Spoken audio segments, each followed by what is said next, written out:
Bilimden başatı olgan mектептин администрациясын башкаруу органдарына реформа жүргүзүү мурда болсо болот эле, кеч болсо дагы азыркы илим жана министрибиздин демилгеси менен ушул маселе саясий чечимге келип ушуну жасап атат. Бул туура. Маселен, мен көп жылдык педагогикалык системада иштеген адам катарында, райондук, областтык билим берүү башкармалыгында иштеген, мугалимдердин билимин өркүндөтүү институтунда иштеген, андан сырткары 4 мектепте директор катарында иштеген инсан катарында мен бүгүнкү күндө министерствонун жүргүзүп аткан саясатын 100% колдойм. Эң туура болду. Себеби эмнеде? Мына себебин айыл жерине барасыңбы, бир жерде олтурасыңбы, мектепке барасыңбы, мектеп директорлоруна коомчулукта нааразычылык аябай көбөйүп аткан.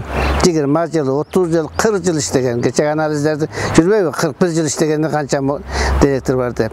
Эл арасында түрдүү сөздөр, менчиктештирип алды, туугандаштырып алды, урук туугандарын алып келип команда болуп алды, бизге окшогондорго сөз жетпей калды, директорлук тийбей калды деген сөз аябай көп. Ушуну туура чечим кабыл алган министрди колдошубуз керек. Себеп дегенде, эмне себептен? Көп жыл иштеген мектептин директорунда сөз түрдө ошол мектепте мен өзүм жеке пикирим, турмушта көрүп жүрөм, ошо коллективде кандайдыр ырк келишпестик бар. Группа бар. Группа. Ошону да окуу тарбия иштерине терс таасирин тийгизип атат. Мен айтпайм, бардыгы эле 30 жыл, 40 жыл иштеген мектептин директорлору бардыгы эле ошондой деп айтпайм. Анын жакшы иштегендери да бар, мыкты иштегендер бар. Мисалы, бир мисал катарында Ош областында ушул жерде бир мектеп бар, айылдагы мектеп. Директору 35 жыл иштеди.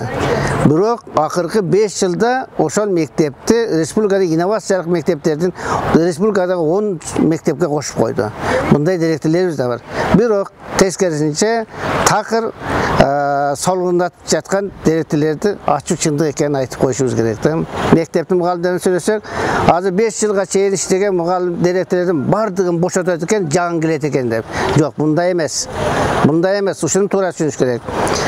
Ошол 30 жыл, 40 жыл иштеген директор дагы конкурска катышышка укугу бар.